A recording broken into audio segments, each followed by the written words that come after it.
कहे राजा जी का हो? ई कैसन बाहरे खटिया बिछावत है का बात बा?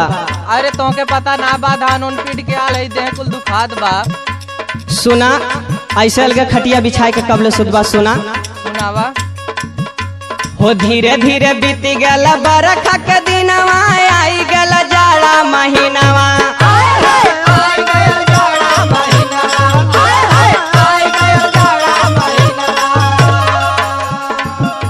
अरे धीरे धीरे बीती गल बरखा के दिनवा आई गल जाड़ा महीनावा।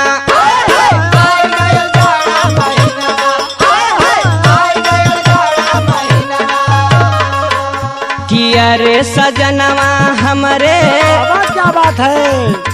किया रे बलमुआ हमरे ओढ़ के रजाई सूता संगवा।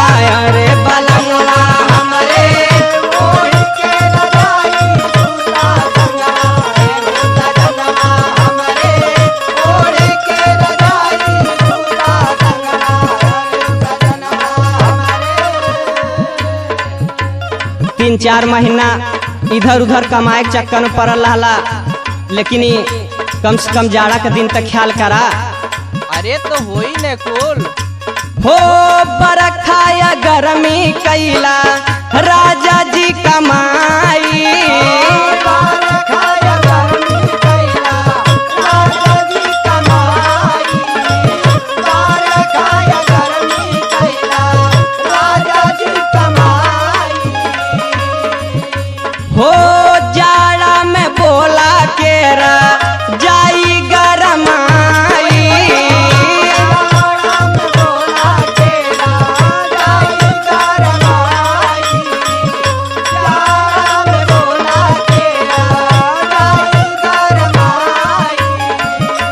सुना अरे डलला नका भोडी जल मोबिल सूखा पड़ल न जनवा। सूखा पड़ल न जनवा। सूखा पड़ल न जनवा। अरे डलला नका भोडी जल मोबिल सूखा पड़ल न जनवा। सूखा पड़ल न जनवा। सूखा पड़ल न जनवा। किया रे सजनवा हमरे कि अरे बलमुआ हमरे ओढ़ के रजाई सूता संगवा। अरे बलम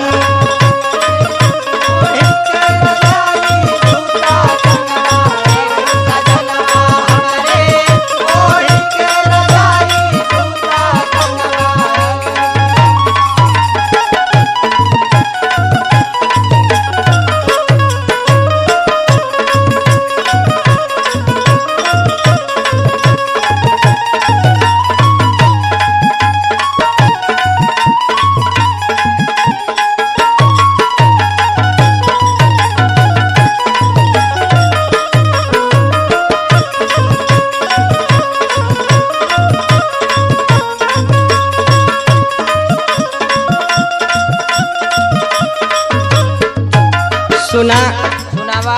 तोहरे खातिर ई खटिया हटाई के हम का कैले बानी हो। का कैले हो? हो खटिया हटा के राजा पुअरा बिछावानी। खटिया हटा के राजा पुअरा बिछावानी।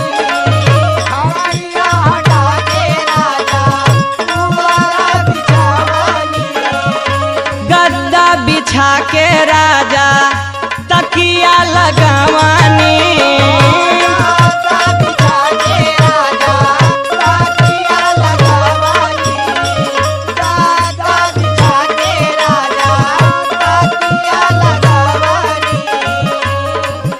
अरे परल बाओ खरवई से राजा कुटबा कहिया धनवा।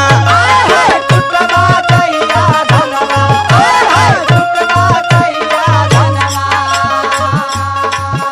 अरे परल बाओ खरवई से राजा कुटबा कहिया धनवा। कुटबा कहिया धनवा। कुटबा कहिया धनवा।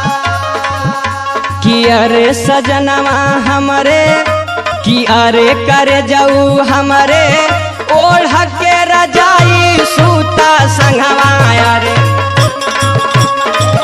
ओढ़ी के रजाई सूता संगवा हो सजनवा हमरे ओढ़ी के रजाई सूता संगवा सजनवा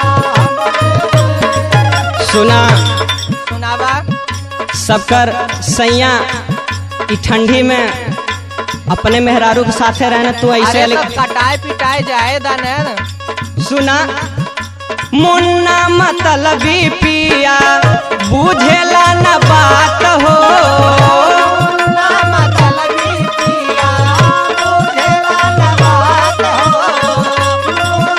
मतलबी पिया बुझेला न बात हो दिनवा त बीतिए जाला